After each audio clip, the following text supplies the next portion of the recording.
You're the man behind the camera and you're the man behind the drone. So I first came across you, Charlie, I think it was 2020.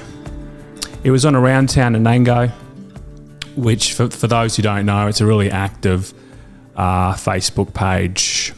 I think Jane Erkins, did she found the page, or was she? No, I think it's a bloke called Josh Jonas founded it, but Jane's one of the admins. I think there's about 3 admins on it. Yeah. So this is a very active community page. It's called Around Town Nanango. You can check it out. And I first came across this fella named Charlie Spagalli. Now, the first thing that captured me was the name. I was thinking, this is a pretty, how cool would that name be to have? But then the first thing I saw, mate, was a drone shot over the town. So you must have been up near Hospital Hill, and you're just hovering over the town.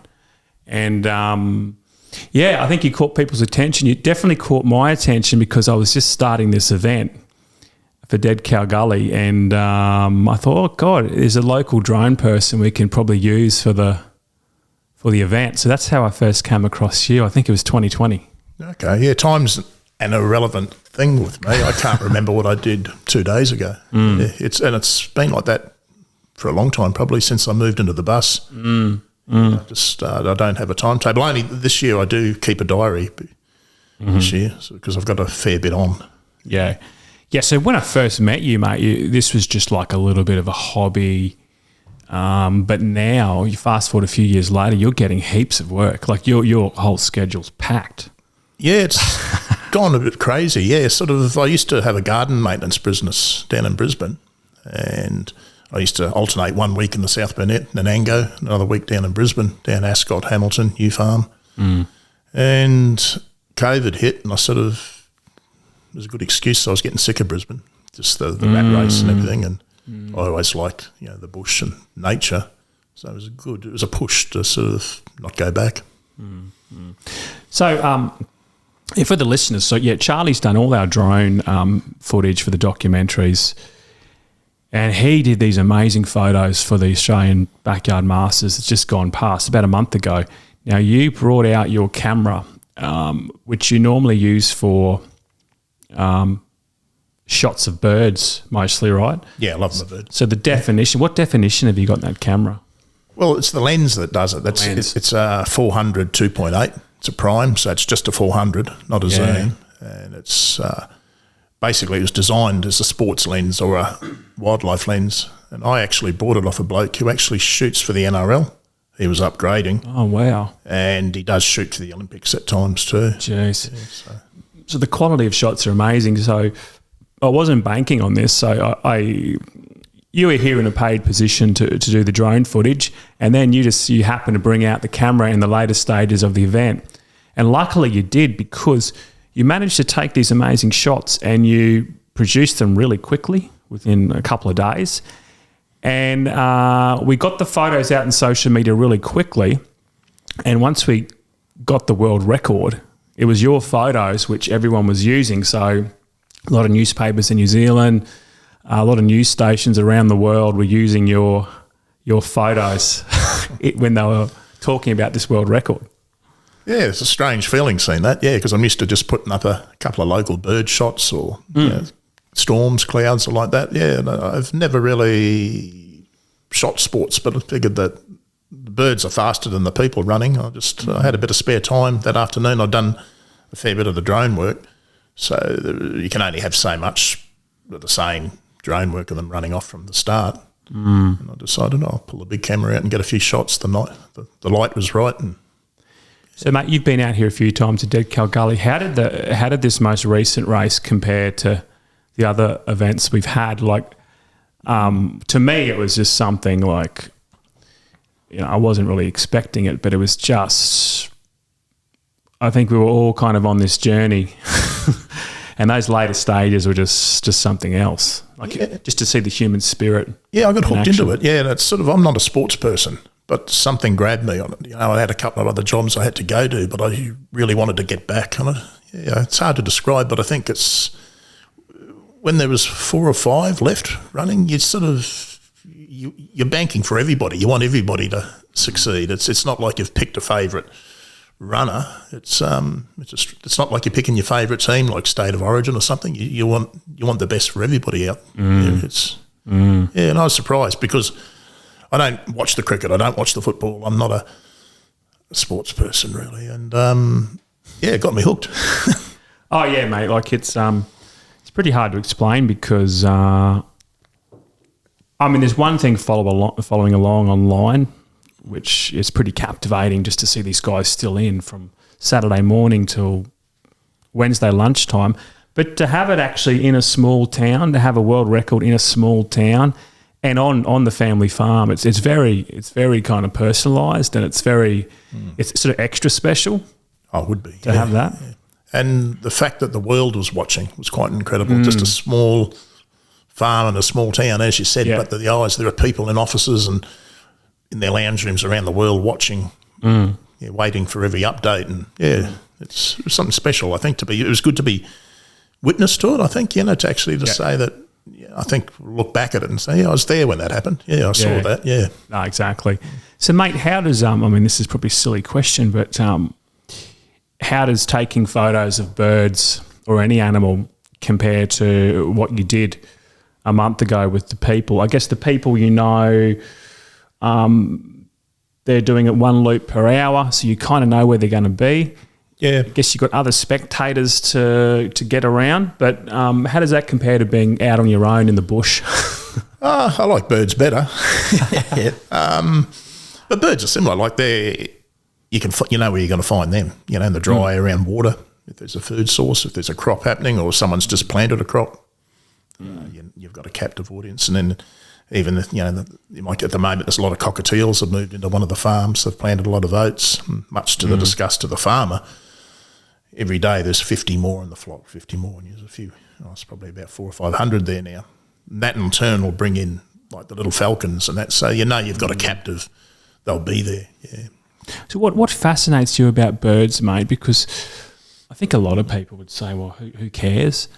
They'd drive to work, they'd see a bird, but they wouldn't really get excited about it. But if people go to your page, so Charlie Spagalli Photography, you do these super close-up shots, and they're really high-quality shots. Like you must be sitting there for a while to capture some of these images. I've always been a patient sort of person, and I don't care if I get the shot or not. Like I remember back in the mid-'80s, my grandmother would give me some money, and every school holiday, my mum and dad, and I'd buy a bit of canned food. I'd jump on a little mini Greyhound bus. It was just a white coaster, from South Brisbane, and I'd head up to Green Mountains, up to O'Reilly's, and just camp up there for the duration of the holidays. And sometimes I'd find myself sitting on the edge of the cliff there 4 days, just watching. I often say, I just like watching views. So there's always something happening. So you didn't have a camera back then, but you like being in nature and just like being in the moment or in the present moment. What I can remember, my mum went on a holiday when I was in grade 1 down to Tasmania. She brought me back a book, Wildlife of Tasmania. And that's right. That's the earliest memories of wildlife and nature. And then I'd get in trouble. Then I'd become a bit obsessive. So I remember in grade 3 getting in trouble because instead of doing schoolwork in class, I'd have this, I think it was called the Paul Hamlin Book of Natural History. It was like a kid's encyclopedia of worldwide animals and plants and that. And I'd always be looking through that at maths or English, and the teacher used to confiscate that off me quite a bit.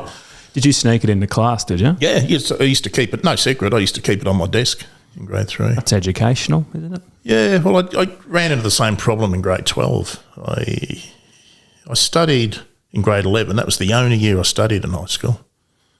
Grade 8, 9 and 10, I was always in trouble. I was always I didn't like school at all. But then grade 11, a couple of good teachers, and one being geography teacher and biology teacher. And the geography teacher we used to nickname Harry Butler. He had this big beard and lived up on Mount Tambourine. Yeah. Drove an old rusty Land Cruiser. And he referred to himself as Mr. Butler and the Little Butlers. In geography, his slides for landforms and that were all photos that he'd taken when he travelled around the country with his family. Really? So it was sort of real personal. What a good teacher, hey? Yeah, Not and he just- came up to me once. We were doing 10-pin bowling. I went to Clairvaux College at Mount Gravatt, it's at a Christian Brothers school, and he said, "How did you do it?" And I thought he meant the bowl. It was pretty slack. And I said, "What do you mean?" And he pulled out the exam. It was something like 98%. And they all thought I was cheating. So I got my mum and dad up there because I was pretty much a rat bag. And all of a sudden, well, how did he go from this to that? But it happened in all my subjects. I think the lowest was maths at 84%. So they accused me of cheating. They made me sit the exams again, just in a private room, just under supervision. And different exam, obviously, but I still cracked it. And the next lot of exams, at the end of the term, again, they sat me separate from everybody, checked rulers, checked for cheat notes, because I thought, surely he's still got to be cheating. And when I nailed the exam again, they took credit. They thought, the prodigal son, look what we've done. We've converted this. But it was only the teachers. I put it down to the teachers were involved. Yeah. It doesn't take much. You just need one teacher, don't you? You just need one good teacher to sort of inspire you and to sort of motivate you, and it cuts through. Yeah. Usually there is one out there. You could have 10 bad ones, but if you have someone that you can connect with. But unfortunately, come grade 12, both those teachers left. So the new teachers I didn't really relate to. The biology was basically in 11 was studying Australian animals, which was like, okay, cool. 12 was more chemistry, level in the biology sort of, and I didn't really enjoy that as much, but now I probably would. But so I just didn't refuse to do anything really. I'd turn up to school, I'd bring my push bike and my lunch, and I didn't do any homework, anything.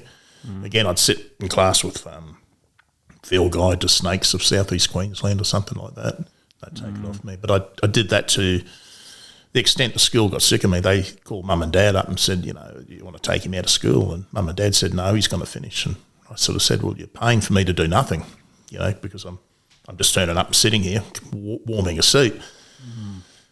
And then, the school, basically we had 35-minute lesson. So the school would, the teacher would come in and go, who hasn't done their homework? And I'd put my hand up. By the time they got me up, give me the strap. In those days we used to get the strap. And, it was 20 minutes, 15 minutes left in the lesson, so nothing was getting done. The other kids were sort of suffering from it. So the teachers, brought that up, and they said, well, we don't mind if he doesn't do anything. As long as he doesn't disturb the class, he can sit down the back and do whatever work he wants. So I had the permission to sit in class in maths and just read all my books and do what I wanted. Yeah, which was quite surreal. Dead Cow Gully coming at you for 2024, but we have a new race date. It's normally Easter Saturday, but for next year we are changing things up. The new date is May 4, same start time, 7 a.m, May 4. So the reason we're doing this is the weather will be slightly cooler, which means you can do more loops. Plus, I'm giving my parents a bit of a break. So they do a lot over that period, cleaning out toilets and all that type of thing. So they're going to take a bit of a holiday and have some family time. So the new date, May 4, and tickets will go on sale September 25 at 6 p.m. That's September 25 at 6 p.m. Thank you. See ya. So, mate, was this... It just seemed to be this was something you were drawn to from a young age. Did you ever think about like a career? Yeah. That your career would involve something to do with nature and animals, or was it just always like this is just something I'm interested in? It's a bit of a hobby. No, I wanted to be a park ranger. Did you? Yeah, really did. Oh, really? And so I did that in grade 10. I put that down as work experience. We used to go out. Yep. So I thought, well, hopefully I'll go up to Green Mountains or maybe Cunningham's Gap or somewhere up there. But I got sent to floor 5, MLC Tower in Brisbane. Now, Parks and Wildlife had 3 floors there. Floor 5 was the worst of them. So instead of going out in the bush, I was going in an office. Oh, you're doing paperwork? Accounting. Oh, you're kidding. Yeah, so the first thing they gave me was a big pile of checks, and they said, can you sort these out in the consecutive numbers like government department? Jeez. You didn't sign up for that, mate. So was this in year 10, like work experience? Yeah. So I did that, and I thought, okay, I got that rubbish out. Surely there's something interesting. And then they just gave me another big pile of invoices and that, and I thought, oh, this is pretty bad. Like, so I did that, and then I just went missing. I sort of went down another floor, and the most amazing thing happened. There's a room there, and it was all dark, and there was white perspex, and there was these big slides, transparencies. And at that time, Steve Parrish, I don't know if you know who Steve Parrish is, very famous Australian photographer. Okay. Freelance now, but at that time he was working for Parks and Wildlife. And there he was. And in my bedroom, I had all posters of, I was a bit of a nerd, falcons and snakes, and that bloke had taken a lot of them. And so you met him in person? yeah, I went up. He'd just come back from a trip, and he was going through his slides. He's throwing all these slides in the bin. He's looking at them, like the table was illuminated, backlit. And I said, oh, Mr. Parrish, can I have some of these? And he's sure. And he was so approachable. And I was taking his rubbish home. Oh, tell me, friends, look what I got. But they came and got me from there because, I went missing and dragged me back up. And every time I'd nick off either to the photography section and at that stage I had no interest in photography. It was just the wildlife, yeah. So he was a full-time photographer. Oh, sorry, he was a freelance. He is now in that, but before then, I think he was a photographer of the Navy for a while or something. Wow. I think, don't quote me on that, but so that was the first photographer you met. Yeah, I'd say so. Like a full-time photographer. Yeah. Wow. But been stuck in the accounting section, so they made a complaint to the school that I was intractable or something, because they dragged me back up to the office to search through paperwork, and then they'd look that way and I'd be out that way.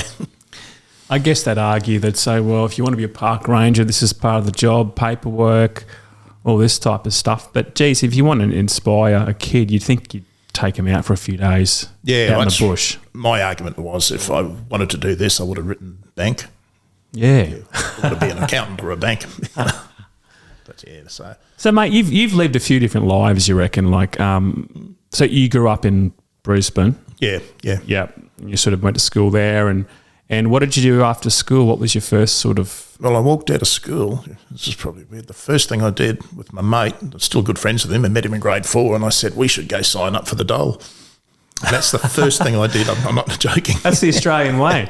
That's so the Australian way. I thought, sign up for the dole. We took 6 months off, basically. Just went down the coast every day and Were you into surfing and stuff like that? Or not at that stage, but I did get into surfing, believe it or not. Okay. Malibu's. But that stage was just going down the coast. Just you're a bit of a free spirit. Yeah. And then we got a phone call or a letter, I can't remember, but I had to go. Those days was the CES, Commonwealth Employment Service. And they just asked me, you looking for work? And I said, no, I'm going down the coast. And they sort of explained my obligations. And I said, oh, yeah. And those days you get a job like that. So I just walked next door. And there was like 20 jobs you could go for. Mm-hmm. So I got a job at a plant nursery. Oh, great. Yeah, that afternoon. That's how easy it was in those days. You just take a card off or you'd write it down, go up. Cool. Yeah. And did you stay there for a while or were you just... 3 years of that one. Yeah, cool. So the nursery sort of went bankrupt. Yeah. And then eventually you got into landscaping. Was that further on down the road? Did you have different jobs before your landscaping? All in the nursery industry except for one.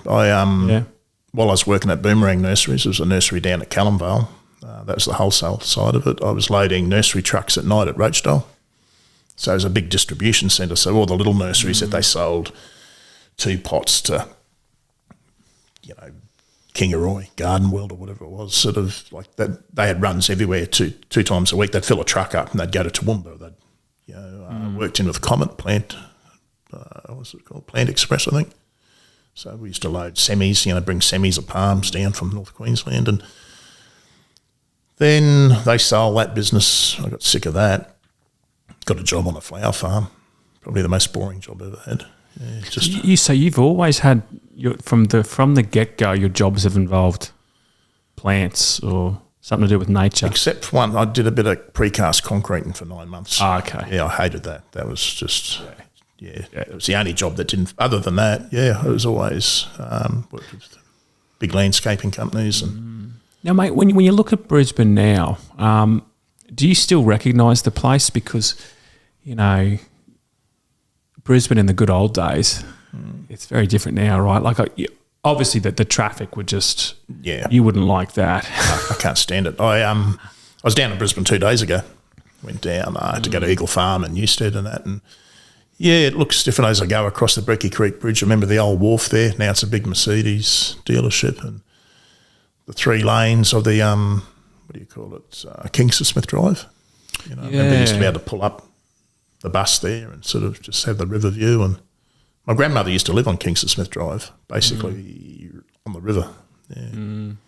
Is there a feeling of sadness that, Brisbane's so different to what your childhood was like? Or is it, I guess it's with a big city, it's inevitable, right? I was going to say inevitable is a word. So it's not sadness. I don't like Brisbane at all anymore. The only reason I go there if I have to get something from a shop or something, that I need. I liked it when it was in the mid-'80s. You get around the place, but now the traffic, like when I was working there, my original garden run was from Ipswich, Caloundra, Tweed Heads out to Wynnum, and it was just so hard getting around. So I just basically drew a circle around New Farm, Ascot, Hamilton, and that's all I did, was just in there. Yep. Now, mate, we've had a chat about this over the years. Your landscaping business, pretty interesting stuff, particularly the clients you worked for, and you had some very wealthy clients, and they had particular needs with their backyards. Now, mate, you don't have to give away any names or anything, but you just sort of talk about your life in landscaping. Well, it's more the maintenance, garden maintenance. Garden maintenance. Yeah, but, sorry, not landscape. Up in Hamilton and Ascot, up on the big hill and that area. So there were CEOs of major insurance companies at the time of the 2011 floods. So you'd see this bloke on the news every night, and then twice a month I'd be around at his yard sort of carrying lawnmowers across these white tiles of the swimming pool, so not to mark them, and then you'd mop them when you'd finished. Had one doctor, he lived in a house that used to be owned by the Grundy family, but he used to get me there. He paid a fortune to do his gardens, but he just had those tiny box hedges. I don't know if you've seen box, tiny little leaves, but I had to vacuum everything. Like, he didn't want to see one green leaf, and the leaf was a couple of mil. So they paid well, but they were pretty, they wanted their gardens to look good. Sure. So this was your own business? Yeah. Yep. How did you get into the game? Like, how did you just start off with one job, and word got around and you... Yeah, I cut my teeth in Anala, believe it or not. Yeah. I was going out with a girl from Anala. Oh, right. So it was a bit of a rough suburb, but I was working for a big company that I don't think it exists anymore, Jensen's. So they had a landscape division. I was there. They had a tree farm on the river down at Logan, on the Logan River. So it was about 100 hectares. So they grow advanced trees. Then they had an urban forestry section where they would buy and sell palms. This was in the time when Skase was buying a lot of palms, the big resorts. And I got into their maintenance division. I just thought, I've got a ute, I can do that myself. I just remember working on a place at Chelmer. I thought, I've got a ute. Get a lawnmower. And I remember the first job I did, I didn't even have a whippersnipper. I used a pair of scissors to cut the edges. You're kidding. Until I could save up. Wow. And then, sore hands, sore fingers from that. But I just sort of started a similar story. I did the maintenance for a lot of mobile service stations, sort of from Caloundra. They're now the 2 big shells. They used to be called Moby Vicks up on the highway near right down to Tweed Heads, and I turned up to do those Moby Vicks ones with a push mower. I don't know if you've seen how big the yard is. It's pretty big, and the manager he said, no, you're not doing it. You're not, it's going to take you a week to cut it. And he rang up the area manager, and I said to the area manager, just give us a chance.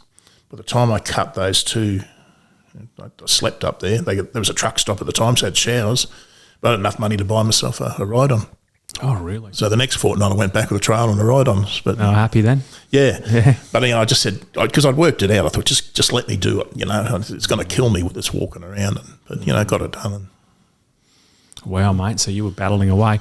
Was it only you, or did you employ some people? At one stage I had a few people, and then I used to try and contract a lot of work out, so I'd get jobs at about 23 real estates sort of down in Brisbane.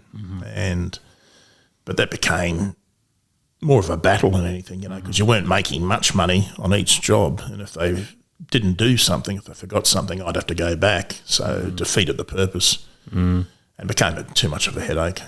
So as the money's rolling in, you're doing well for yourself, more and more jobs come up. I guess, would you say more and more stress comes up, or your life becomes a bit more complicated, right, when you have when you're very busy?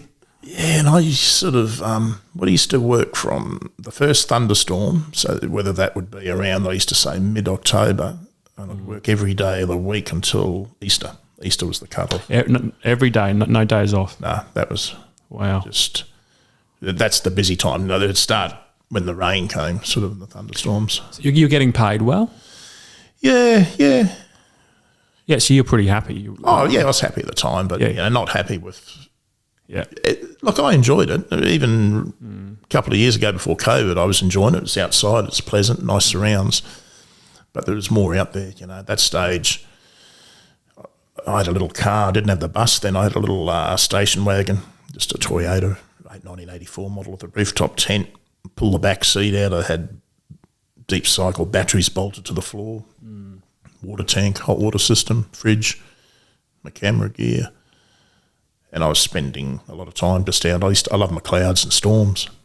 So that got a bit addictive. And I remember one day I sort of gave most of my run away to a mate that had a garden business and just phoned the real estates up and said, this bloke's going to look after you. And they thought I'd gone mad. They all thought, is he having some sort of midlife crisis? And I said, no, I was sitting out on Cunningham's lookout, just thinking, this is much more fun.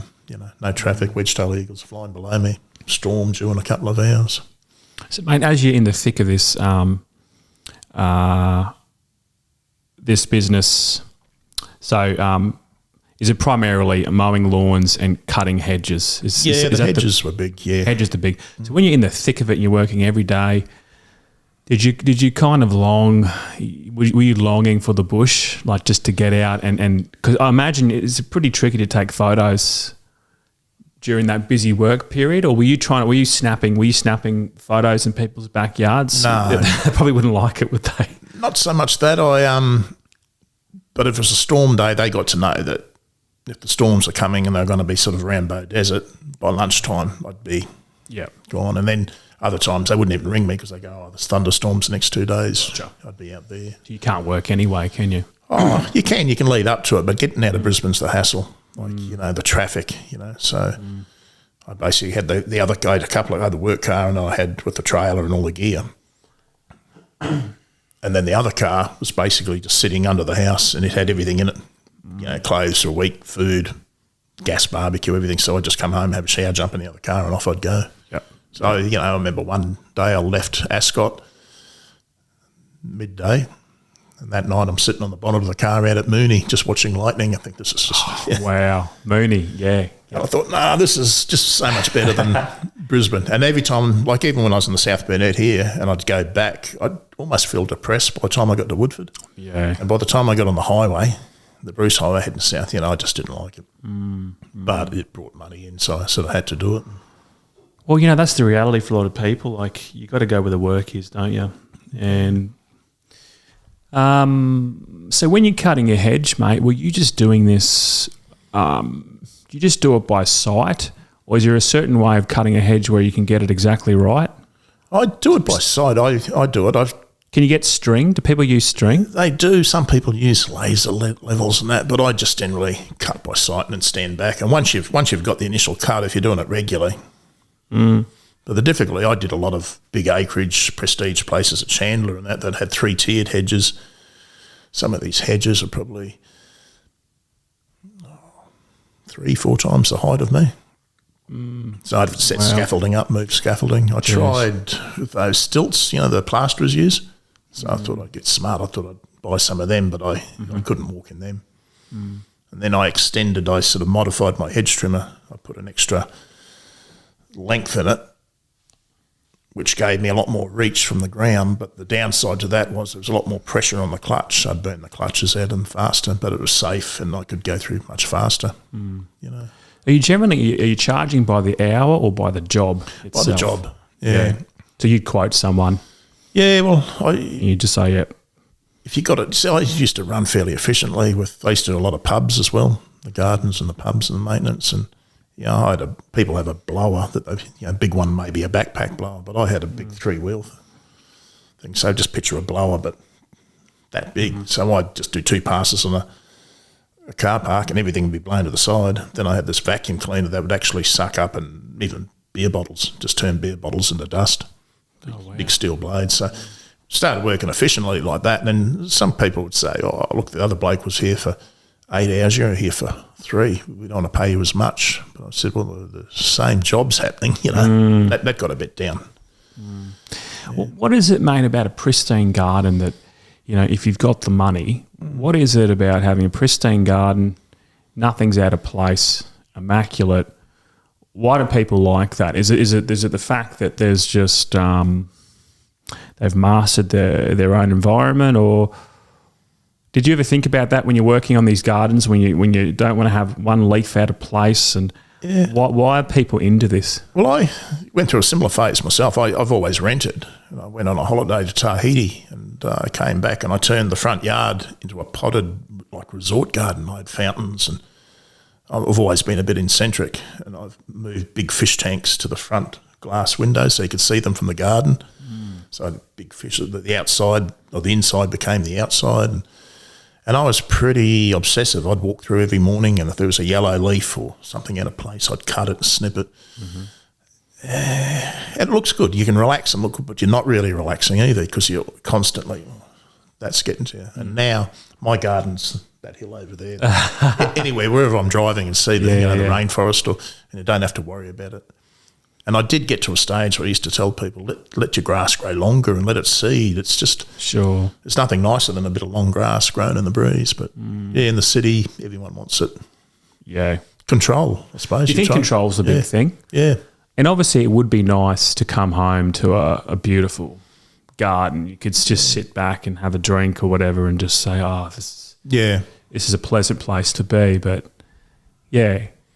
control must be a big part of it. I'd say so, order, structure, some people like that. But, I got to the stage that I like the long grass. I used to like the sharp hedges and that, and they do look good, but I look at hedges now, people plant them, I go, oh, geez, a lot of work in that.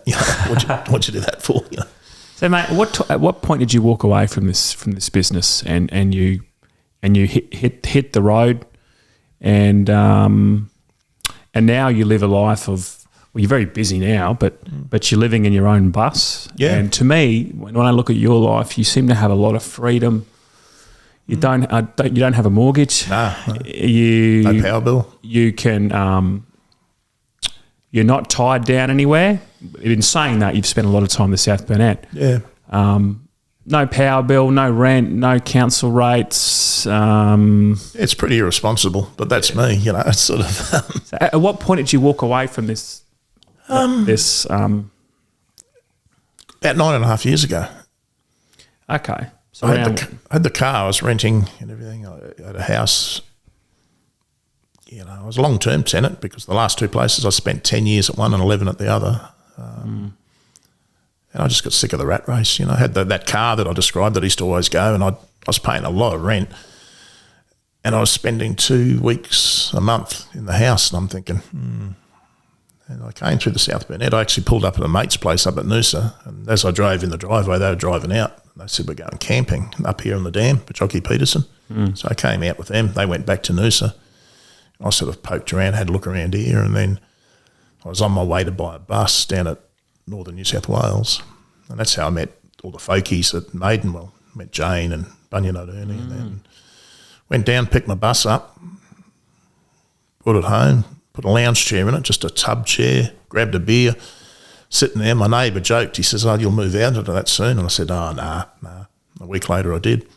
I just got what I wanted and simplified life. Decluttered. Could you feel this coming on? Like, was this something that a feeling you had over like the last few years of your lawn mowing business, or was it? Did you just fall into this? Did you just happen to come up here travelling and then you just fell into this different lifestyle? I could see it was starting to creep up on me, but I'd always say to myself, no, don't be stupid, I started looking at other people's YouTube clips of living on the road and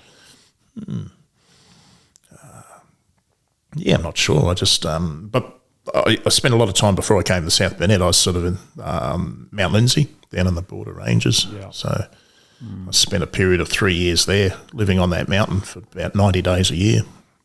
Jeez. On private property right on the border, surrounded by giant cliffs and rainforest and big swamps, perch swamps up there, big 4-acre swamps, and just absolutely stunning. No people. 3 weeks you might see a mountain climber come up to climb with ropes, and maybe one of the Hardgrove fellas that own the property come up on horses. There's a cattle property up there. But yeah, I just sort of, I've always liked the rainforest and the McPherson Ranges and that. So coming out here was totally different. But it was the people that got me here first, the friendliness of the people. Right. I do miss the mountains. Like, I had a few jobs in northern New South Wales where I've gone through, Woodinbong, and spent the night sleeping on the highway just in the shadow of Mount Lindsay, and it's a good feeling up there. Yeah. Please, please, please, please, please, please, please subscribe to our YouTube channel. We are up over 600 subscribers now, and we are edging towards that magic 1,000 subscribers. Now, what that means for us is if we get 1,000, we can actually get paid for YouTube advertisements. So this extra money that comes in from YouTube advertisements will help us pay for the content we put out. So these documentaries we put on, they cost money. Podcasts we do, it costs money. So all you have to do is hit subscribe, and that would help us reach that magic 1,000 number. Thank you so much. Back to the podcast. So the rat race, hey? So I guess I heard a saying just the other day. It said you can win the rat race, but you're still a rat. Yeah. I feel the push. You know what I mean? Yeah, I feel the push. I was down there 2 days ago, and you just feel that. Yeah. The push, even if you're walking. Everyone's just that. And then I had to make a few phone calls, and it was about 2:30. I was at Newstead.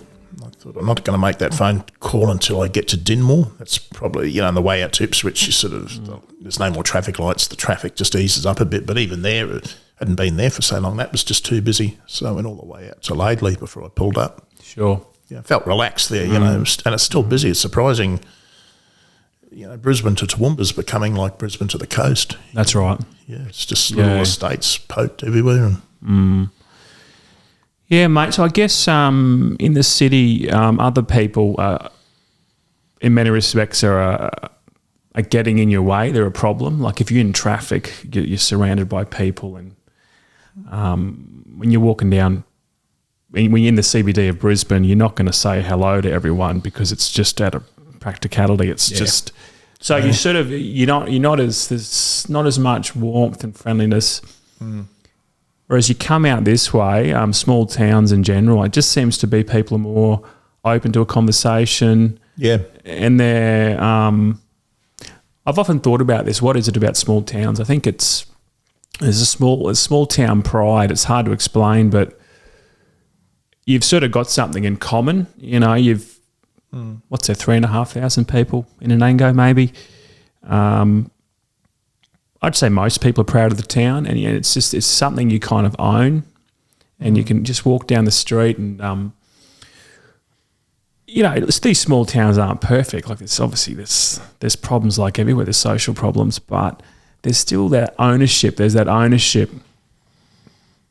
Whereas I don't know if you'd have that same ownership in Brisbane. Like I'm from Brisbane.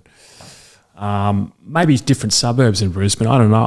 I've never lived in the city for a long period, but do you think that have you noticed this? I'm not sure if pride's the right word or it's a twofold thing. I think it's here you actually are somebody. In the city, you're lost. You're nobody. Kind of. You know what I mean? It's maybe that's the wrong way to put it, but it's a numbers game. In the city, you just disappear into the sea of everything. That's just busy. Now it gets busy here too, but it's a bit smoother. And you're not lost. You're sort of less people sort of, And you've got a clear identity. Like people know who you are. You stand out. Oh, maybe, the bus. Yeah. So for Most people know the bus now, so if they see the bus creeping along a road at 30 k's an hour, because I drive slowly, looking for, if I'm looking to see what birds are flushed out, and they know it's not someone casing their joint. Yeah. This singlet that Charlie's wearing, this is his standard attire. And look, if I was thinking about this before you came, mate. If I ever saw you like in a shirt or a collared shirt, I'd probably come up to you and say, "Are you feeling all right, mate?" I do get that. I'd be like, "Jesus, is everything okay?" I think I've got about 3 shirts in the bus. Don't own a jumper. Got a leather jacket in there, like a good one, and a tweed coat, a good pair of trousers, and an old pair of dancing shoes, believe it or not. Actually, I lie. I have seen you in a collared shirt at your photo exhibition. Oh, wow. At the old Masonic Lodge. Yeah. That was it last year or the year before? And I saw you there. I'm like, something's different. If you didn't have the beard, mate, I wouldn't have probably recognised you. Yeah, I used to get that. Believe it or not, I used to ballroom dance years ago. Yeah. And it's 2 different. I used to do the garden work, and I'd be down the coast a lot. So the people through work would only see me in my work clobber, and the dancing people would only see me in my good clobber. And I remember once we had a function down the coast, and I turned up one of the job sites. I used to do a lot of maintenance for a lot of mobile service stations. And again, I walked in all dressed up, and they're like, whoa. It's just a uneasy shock, because they've all only seen me for years dressed a certain way. And then I remember once I pulled up to one of the dancing people's houses on the way home, and I was in my work clobber, and I got the same reaction because they'd only seen me dressed up. They're just covered in grass and dirt. And when I first started work down with mobile, I turned up. I didn't wear shoes, didn't wear a shirt, pair of stubbies, and the manager actually rang up the area manager and said, "We've got some sort of vagrant in the garden. Don't know what he's doing, but he's picking up papers." And I said, "No, that's our new gardener." But then workplace health and safety got pretty. Mobile's a big company.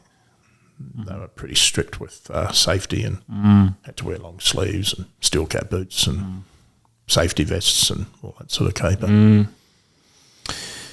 Yeah, mate. Well, I know with your type of lifestyle, mate, I guess many people would say it's quite a courageous move to sort of to walk away from a business where it's I don't know the figures, mate, but it sounds like you're doing pretty well financially. Like you're doing pretty well.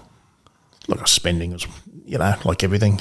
I get hobbies. I'm a bit obsessive. I thought I'd like train sets, so I go all out. But the real estate didn't want me to do it. I was going to put suspend tracks all through the house and cut tunnels. I was going to repair it eventually, but I was going to have, the Indian Pacific going all around my house and all that. So I brought up big on train sets. When I went to the fish, tropical fish, it just wasn't one tank. I had 13 big 6-foot tanks, 6 foot by 2 foot by 2 foot. So I just filled up the house with these giant fish tanks and big South American cichlids and big power bill too back in the day. Yeah. What are the pros and cons, mate, of living in a bus? Like, is there freedom? That's obviously the big one. Freedom, because you don't own much. So, I get up in the morning, it's not like, what am I going to wear today? Yep. Yeah. So nothing's really, if you can wake up one morning and just say, I feel like going here, and you can just go there and you can camp wherever you want. Or I think the issue with you, Charlie, is you've almost become too successful, because when I first met you, it was just like, I think the word's got out that you're really good at what you do, and I can see how much you've improved with your drone, and you now your schedule's packed. Yeah, I'm working on this massive project at the moment because Nanango's 175 years this year. Since it was gazetted as a town, and I've been spending the last 12 months talking to residents. I don't know how it started. I thought it was going to start something small, maybe a little history project of a couple of the older residents sort of giving their tales and memories, what they can remember.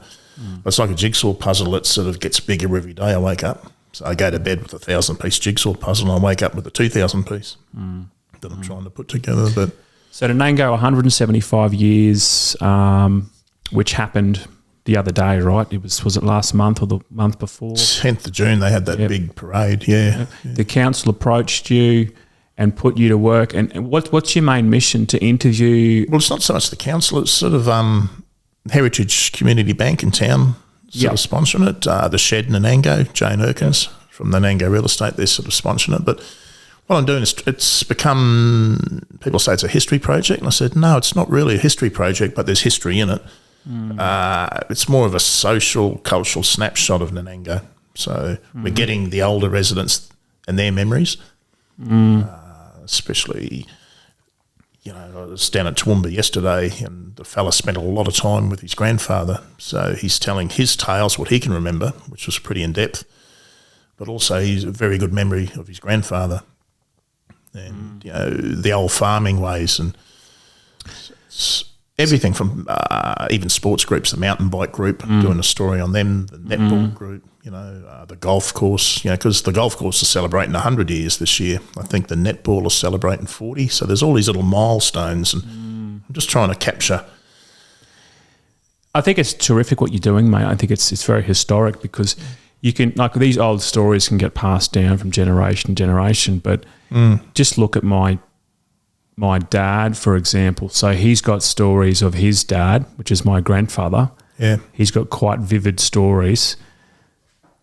But then I've got to try to remember how Dad told it, and it's not going to be as good. Yeah. And gradually over time, that's just going to become a faded memory, and eventually the story will get lost. Yeah, eventually. They dilute the stories. Yeah. And you might even just have what was once a big story, you've only just got a little snippet, you've got nothing left. So what you're doing, hopefully, that'll be there in 200-300 years' time. Yeah, maybe in a different format. But the idea was that at the end of this year, you've got the memories of what happened and everything. I'm just thinking, what's something that we can sort of leave everybody that in 25 years they'll be celebrating 200 years and in 75 years or 250 years, and this can be added to. There's people not even born yet that are going to sit down and listen to this because there's a bit of file footage that I've got from the 1940s, 50s. About 13 minutes, someone took some film of town. So it's got the old lorry driving through Fitzroy Street. Wow. A couple of ladies walking past a chemist shop and going into the chemist shop, so the camera followed them in. Now, at that time, people were probably saying, well, what's he doing that for? But now you sort of wish there was a lot more because it's a real bit of the butter factory. Actually, the trucks come into the butter factory and the workers inside the factory. And it's film, it's motion, you can actually see. But the beauty of this, there's a lot of great books been written, but I wanted to get, you can see the people, some of the stories become emotional and you can see the people's eyes and you can, the pauses, you can see where they're thinking. And people have gone back to the day that, I've sat down with 80-year-olds that have gone back to the day they were married and they'll sort of pause mid-sentence and you'll see their eyes just glaze a bit and then a little smile come to their face. So, mate, how do you kick this off? Do you approach someone? Does someone suggest, hey, Charlie, I think you should speak to this person? How do you contact them? And after that, when you do have them sitting down in front of you, how do you make them feel comfortable and how do you get those stories out? Because most people, they've never been on camera, they've never been recorded and they can clam up. Yeah, like me. This is pretty scary for me because doing well, mate. Part of this is it's great for me doing this because I can actually get to feel what people feel because I've turned up to, well, getting back to your question, I'm new to this area, so I don't have the contacts and people probably don't trust me. They go, well, who is he? What's he doing? So I get a little bit of that, but it's through other people I do know that know people that sort of say, well, talk to this, and they'll sort of broker the deal a bit and say, Jane might say, go and talk to that person. But as I've been going, more people have seen, I put little snippets up, whether it be a photo or just a 5-minute clip, just a little snippet, just a teaser. People have seen, and I've had some people stop me in the street and say, I want you to talk to my father-in-law or contact me. I'd love to be part of this. I get different names. Some people, some of the more prominent people, I'm sort of yet to get. They're a bit shy, and I've picked up on stories from people that aren't as prominent, but have got fantastic stories. That Yeah. they're not going to be forgotten. You know, There's a real art to storytelling. Like, do you think some people just have it? They just know how to tell a good yarn? yeah, definitely. And sometimes I say to people, wow, where did you learn that? Or they're so engaging. You know, it's like you can almost feel the people sitting at home watching on the screen.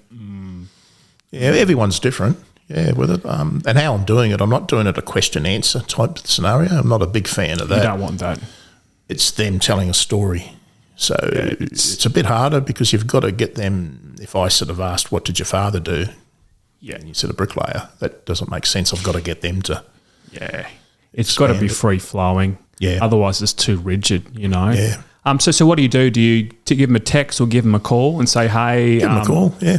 I'm Charlie, this is what I'm doing. Would you be interested? Yeah. And just tee up a time? Yeah, tee up a time. I try and make it that it suits them. I don't want to put them out because a lot of people are busy.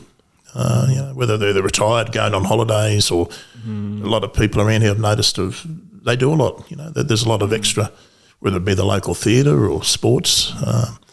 So I think you get a better product at the end if you're not rushing them. You know, if someone says, "Oh, look, I can fit it an hour or two in between something." Oh, let's leave it till you've got a day that you're not rushed. There's nothing. You haven't got something in the back of your mind. I've got to go.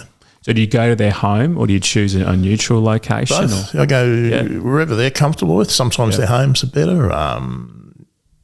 Sometimes Ringsfield House, you know. So, yep. So you set up the cameras, set up the lighting, you hit record, and do you have some kind of strategy? Like what do you what Most times I go into and I don't even bring the cameras in, so I just turn up and we might sit down for an hour. I've one particular couple, I've spent 6 hours so far. I haven't even got anything yet. You know, there's some good stuff there, but if I push, it's not going to happen. So to get the best out of people, is it just they're comfortable and relaxed? Is that number one? And it happens. Yeah. And I can feel it when I first came here, and I'm still a little bit, because I'm not. This is I'm an introvert. You know, I am the person that sits at the back of the room. And I tell people, look, we'll sit down and have a cup of tea and we'll talk, but I don't want to talk too much about it because they give their best stuff when they're first delivering it.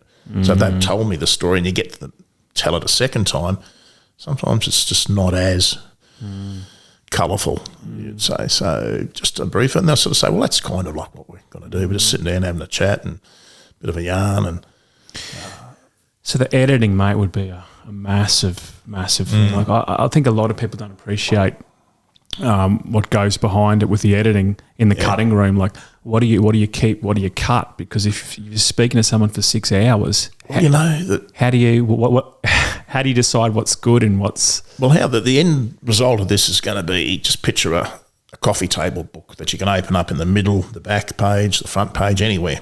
And I think the shortest story, seriously, is probably about 60 seconds. But it's still bloody interesting, you know. It's whereas yesterday I'll probably get 3 hours out of it. I spent a long time with this fella yesterday, and he's got more to tell, but he delivered it really well. I don't want to throw any of it away. Yeah, a lot of the ums and ahs and the breaks and that sort of stuff, but everything he said, I want to keep. Because what will happen is, as people, you know, eventually pass away, people like relatives will probably want to get hold of that footage, even all the unedited stuff. Yeah, well, I've already been asked, you know. Yeah, so mate, let's have a toilet break, get a coffee, and we'll come back. How's that sound? Sounds good. So it's been a bit of a rocky couple of months here at Dead Cow Gully. We've had a real incredible moment, a joyful moment of the world record at 102 loops, and just incredible performances by all runners who attended the Masters. That was beautiful. And then we had some legal action taken against us not too long after that. So we've had our ups and downs, but I just want to say thanks for everyone who reached out and sent messages and called and offered help and support. So huge thank you, and it's so heartening to see that we've got so much support, and we would love to see you come to Dead Cow Gully 2024. It means the world, and it's great to see you supporting country Queensland and small towns. Thank you. So, mate, it's just speaking off camera when I described the coffee. Like in many, what you're doing is historic. So you're having conversations with people in Nanango, and you're almost doing like a bit of a time capsule thing, in the sense that, as we talked about before, people's memories of stories fade over time, whereas you've got it you've captured it on film. And you mentioned there's a few people who you filmed have actually passed away since, and that's such valuable content to relatives and friends alike. So, mate, what you're doing is it's many respects it's larger than yourself. So you're busy, you're hectic. Like you've told me about your schedule, hectic. You're up till 11 p.m. last night editing. But in many ways, to you, must be such a meaningful and like it's a passion project, right? Yeah, like it's getting sponsorship, as I said, Heritage Community and Jane and the Shed Nanango, Jane Erkins, and but yeah, it's become something that I want to do a bloody good job on. You know, it's a respect thing, it's a responsibility. People have taken the time to share stuff. I mean, I've been in with one particular lady under the house. She did a story on her late husband. And her husband passed away about 6 years ago. We did a story before with her and 3 other people chatting about their memories, and she sort of talked a bit about her husband. And I thought, what a fascinating bloke. And I approached her and I said, could we do a story on your husband, you telling it? Because he's not around to tell his story, and the only person that around that knows him is you. You know him the best, you know. And yeah, you could see it was emotional. It was hard, but also a bit relieving, I think, to show that to show the world or show the community something for her grandkids, because they're family members that aren't even born yet of hers that will sit down one day and think, thank goodness somebody sat down and you talked about it. So you've left the busy life in Brisbane to come to the quiet life.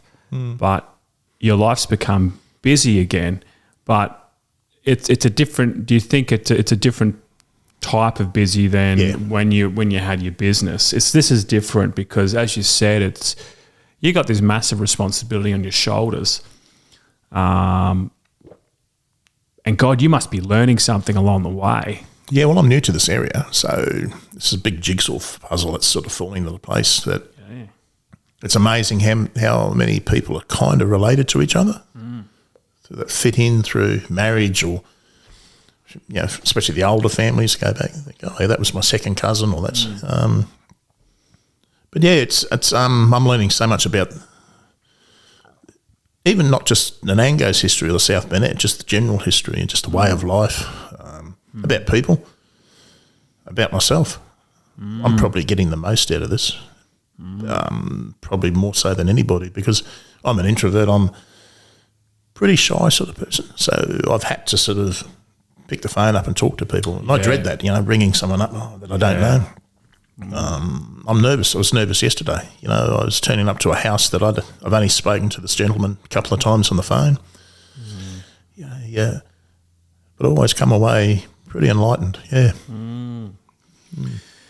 How many people have you interviewed so far? I think I've got close to 70 in the stories at the moment. Yeah, now some of those are club related, so it might be the mountain bike club, or it might be, you know, the golf club and that. But some people's stories have to be broken up because they're dealing with a few different things, but still under the same umbrella. So what I'm hoping for, what I'm going to do is think of I don't know if I mentioned it before, but like a coffee table book that you can open up at any page.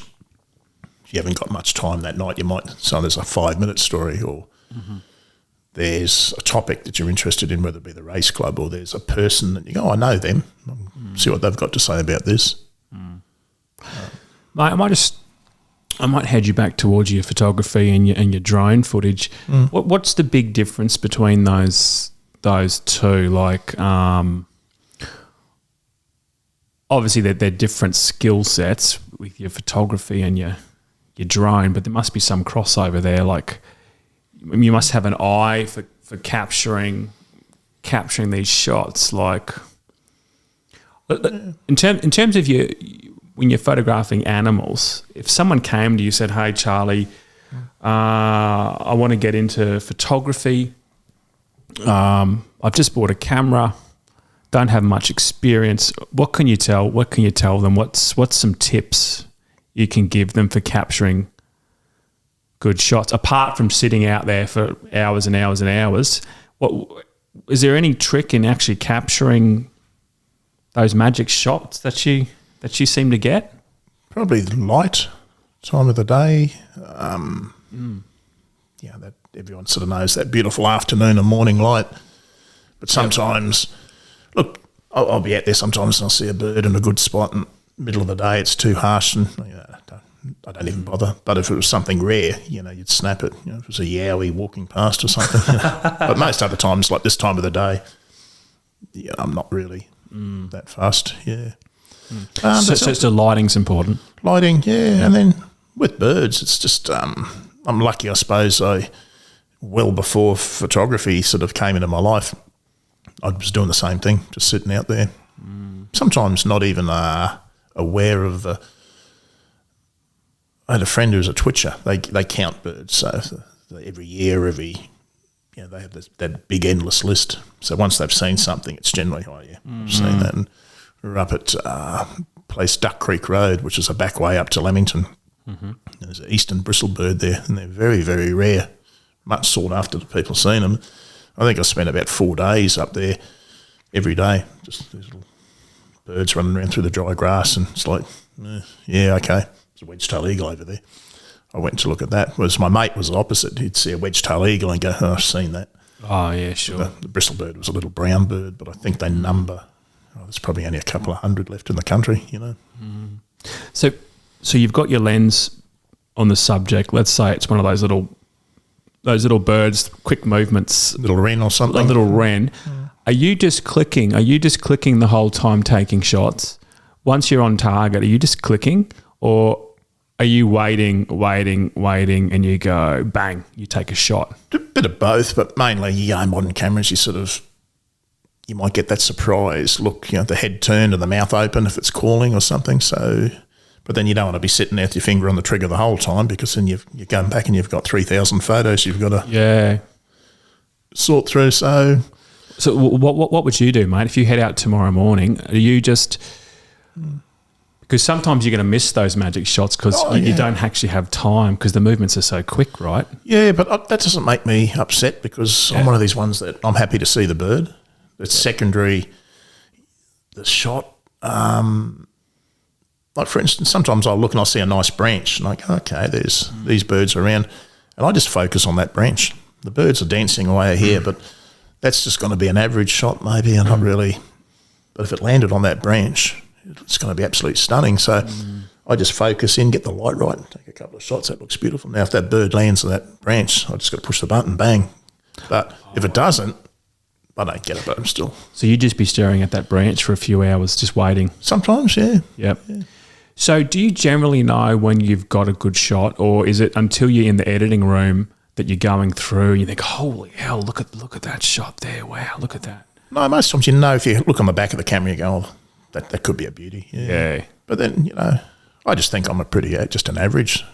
I just enjoy being out there, and it's nice to share some of what's out there. Like, Is it also, mate, the longer you're out there, the more likely you are to get a good shot? Whereas if you had a 9 to 5 job and you just want to head out for 45 minutes, obviously you don't have a whole lot of time there to.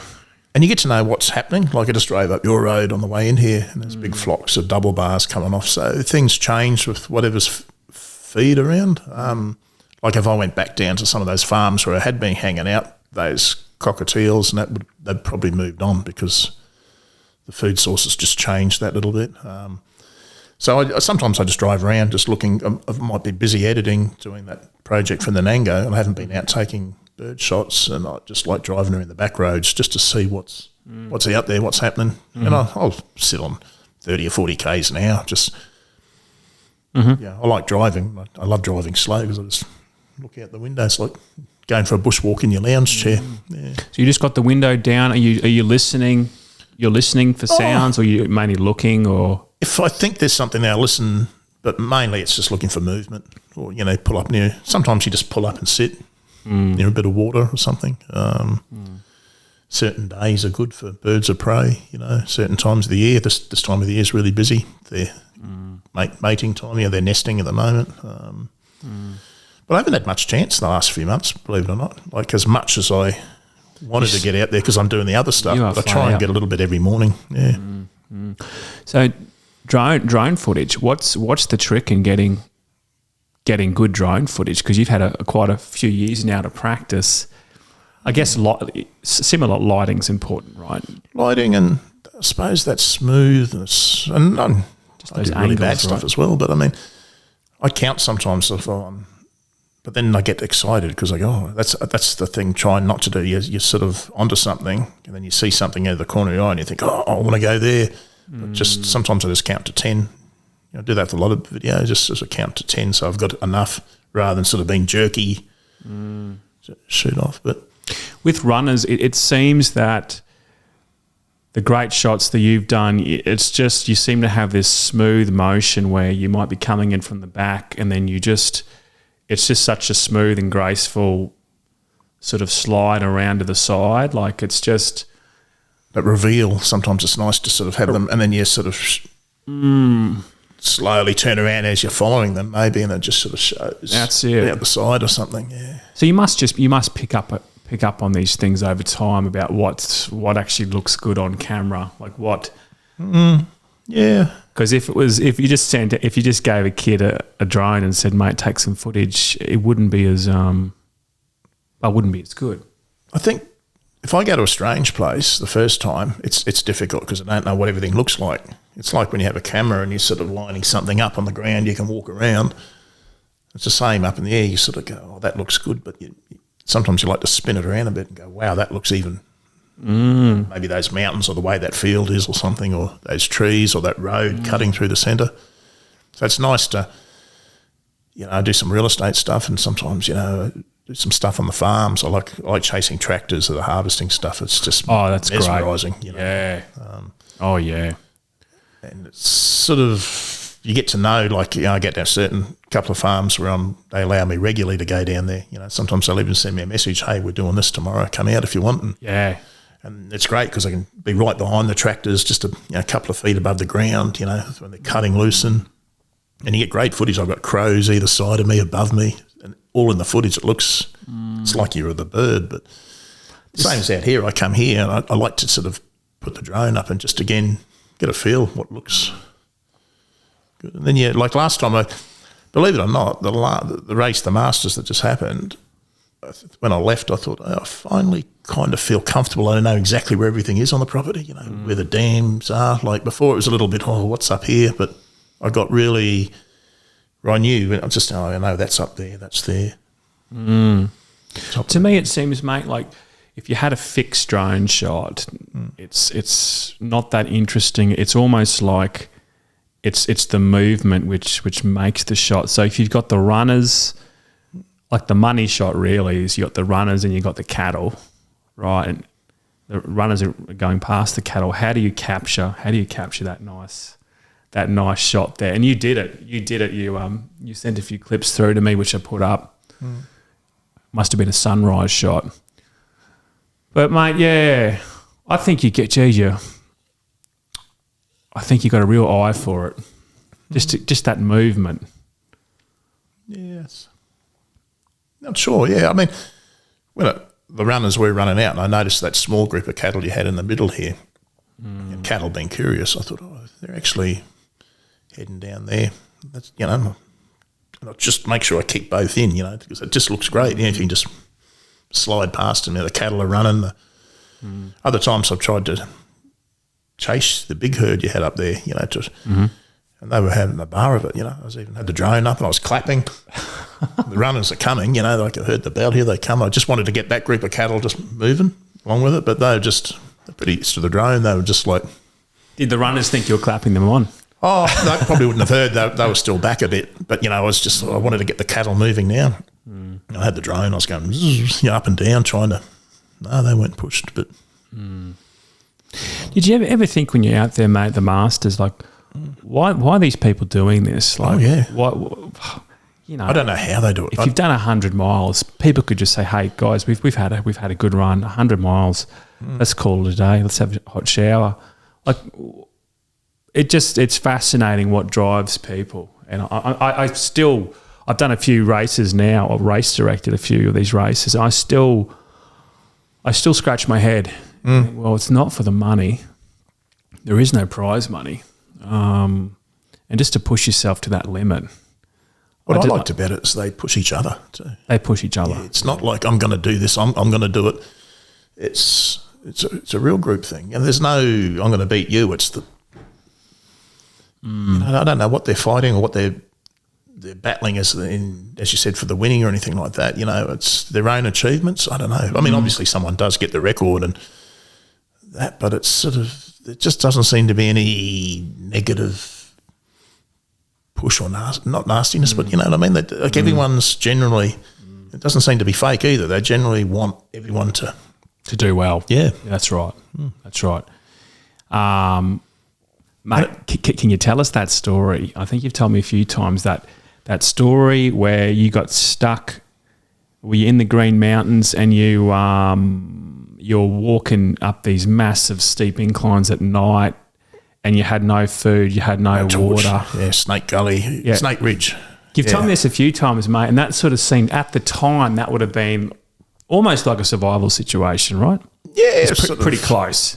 Oh, look, knew exactly where we were, but if you go down from the guest house a fair bit to where the rainforest stops, and there's a bit of dry eucalypt forest, a bit of blady grass, there's a track.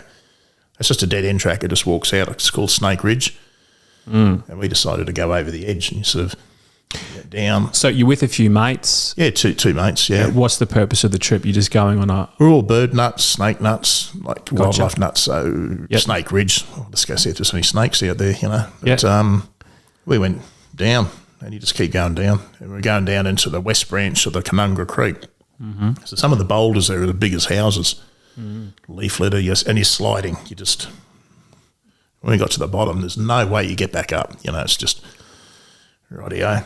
We knew where we were, but no torch, night was coming. So just to pause you for a sec, was the original purpose just a day trip? Head out takes... a couple of hours. Just it's a walk you could probably do in an hour, just walk out and back. But we're all sort of mad wildlife nuts, so we'd be walking slowly, looking for stuff, you know, poking around. And So you got down. Yeah. But getting up was... No, you did never get back up again. You couldn't get up. No. And that's where the sun's starting to go down. It gets darker quicker in the rainforest because you've got the canopy. You're in a big valley. So, you know, it's sort of... Sometimes I've been places like that at 2:30 in the afternoon and it feels like 5:30 in the afternoon. So I thought we're not going to... We knew straight away we're not going to get back that night because in the canopy of the rainforest, you can't see your hand. And there's no track there, so we're about at least 6 kilometres of just rock hopping. You had no lights? No lights, no food. Nothing. No, there's plenty of water because the creek you can drink out of. Yeah. But T-shirts at the time. Wow. So it gets pretty cold up there as well. And we'd made probably I don't know, 2 or 3 kilometres max, sort of creek hopping, rock hopping on the creek. It's nightfall, so we just had to sit there all night, just talk. Okay, so did you make a decision, hey, we can't really get anywhere at night here? You can't. You're just going to wait till daylight. You break your leg, because you cannot see anything. Yep. And there's no track. It's just basically those big round granite boulders. And you could walk over a cliff. Oh, yeah. Yeah, it happened to Restray years ago with the Stinson. You know, he just sort of fell. But so you just wait till it's light again, and you no breakfast. You're hungry, you're cold, you're craving Mars bars and Coke. You know? Did anyone panic, mate? Are you with you? 2 friends are pretty good, yeah. So 3 people, and you say, "Oh, this sucks, but this would be a good story." Yeah, that's it. Yeah, and it's pretty cold, so freezing. You're huddling. You're huddling. No, we weren't that close. Just sitting there, you know. It's cold. You're shaking, yeah, because it gets down but, zero below zero down there. So sunrise comes up. It must have been a great moment to see the sun. But a long walk because we had to get to a place called Stairway Falls, which is absolutely beautiful. It looks like a set of staircases.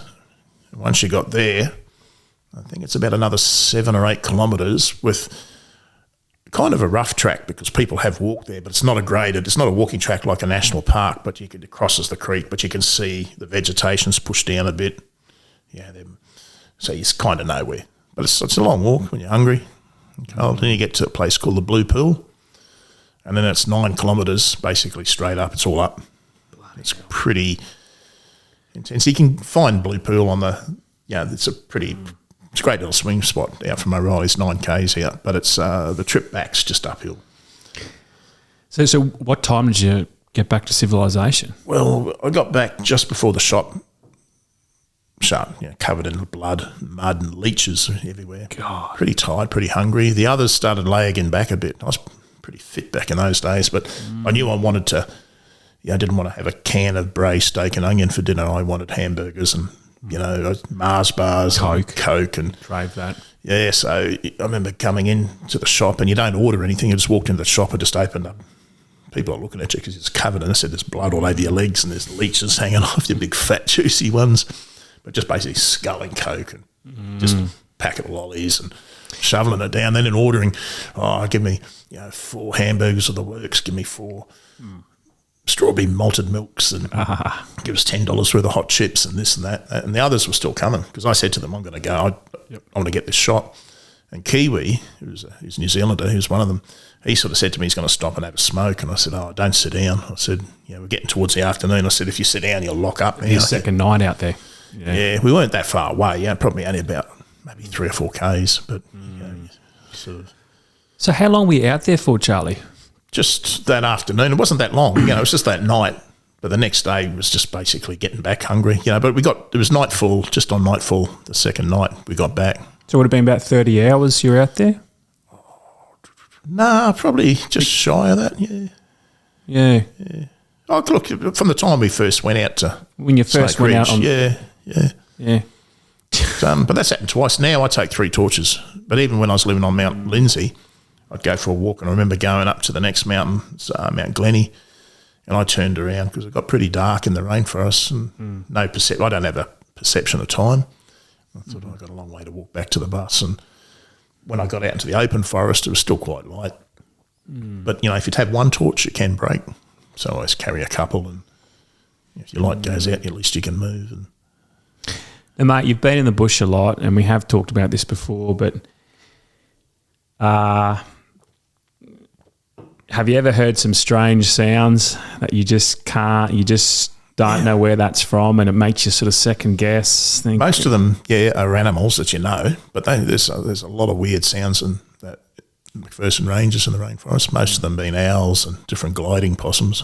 But once, I remember the first night I was camping up on the mountain, I opened the door of the bus, the concertina bus, and I thought to myself, the mountain scares me in a way that it's got this overpowering, it hangs over you. I grew up, I could see this mountain when I was a kid because we could see it from our lounge room. And I always wanted to do something with the camera up there, and I thought, well, I've got the permission now to live on the land up there. And I thought to myself, there's rumours to be yowies and all that sort of stuff, but I thought if there is a yowie up there, I'm going to see him when I'm up here, but no, there's nothing like that. Although, one night I went to the Tulloom Scrub, which is you go through Woodinbong, you're heading towards Killarney, it's in New South Wales, and I used to regularly camp there. I pulled up there one day, about 10 metres from where I camp is the last bar of signal, so I checked Facebook. I had this scratching on the side of the bus, and then sort of looked and knew what it was a brush-tailed possum had jumped off the vine. So I sort of just ignored it, and I moved to where I pull up for the night to sleep. I just switched the bus off, and I was sitting there. Next minute, there was like 3 huge pounds on the side of the bus, like bang, bang, bang.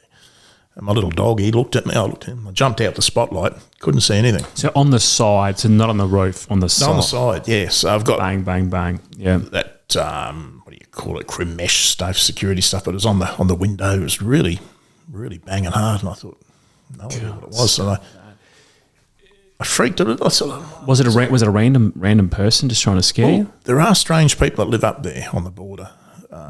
Because I got to know all the forestry blokes and the rabbit board fellas, and they used to tell me to be careful at certain times because they would come across the forestry workers. There's a no man's land up there. You've got the border fence is the rabbit fence. Then you've got a no man's land, and you've got a tick fence. So the tick fence is just a normal barbed wire fence, and no hoofed animals, no horses are allowed in there except for the tickies. It's supposed to be a bit of a barrier. It can be as narrow as this table in parts, and it can be as wide you could turn a semi-trailer around, and there's little huts up there. And it just follows Reynolds and Rowland surveyed that area. So Mount Lindsay, the border goes straight up the top of the mountain and down, so half the mountains in Queensland, New South Wales. So it's pretty rugged even on this track. But they do come across strange people out there at times. You know. Just random people just... Yeah, there was one bloke, they said he was about 6 foot tall, white as a ghost. And when any of the forestry blokes would see him, he would just run off into the bush screaming, and he would jump a fence, just jump the barbed wire fence and just run off into the bush. Wow. The police were looking for them, like the wooden bong coppers, and then there's a few drug plantations. You had to be careful of that. Like I came across a camp once up there, just backed off and just walked away. You know. So is it people hiding Watching crops? Watching crops, Yeah. okay. So some kind of illegal activity, right. But they caught one big one down there years ago. There's a truck pulled up, and there was a tanker, and unhooked a hose, and they thought it was a bit of illegal dumping of waste. So, you know, they thought it's a bit strange, a truck pulling up in that section, and they went and had a look, and there was a pipe that went all the way down into the valley. And the truck was a water truck, just actually hooking up. And down the bottom, they had above-ground pools they'd set up as tanks, and had a bobcat down there. They don't know how they got that in. So these bangs on your bus, mate, do you think, one, it could have been someone to do with who had an illegal plantation who was basically saying, I want you to move on, buddy? Well, bang, bang, bang. Or do you actually think maybe it's... I thought it was some person. There's some animal. people that living up there that don't want people around, you know, for whatever reason. Because there are some, you know, there are people up there sleeping pretty rough at times. And I just thought it might have been someone like that didn't want anyone around. But I looked on the ground. I thought, did someone throw a rock? And there was a rock in the car park, but not to make 3 bangs, and there was no mark on the screen or anything. And then I sort of got a little bit freaked out. So I did a quick U-turn, and I went halfway down the mountain.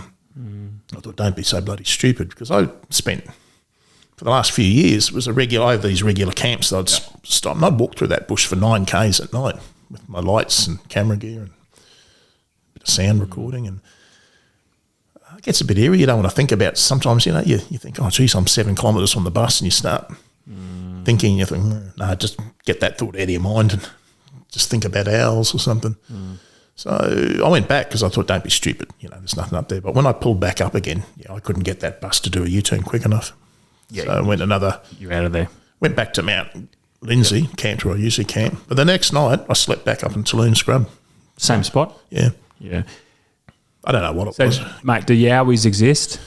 Nah, look, there's a bloke up there called Wayne Savage, and he spent 17 years at the little house.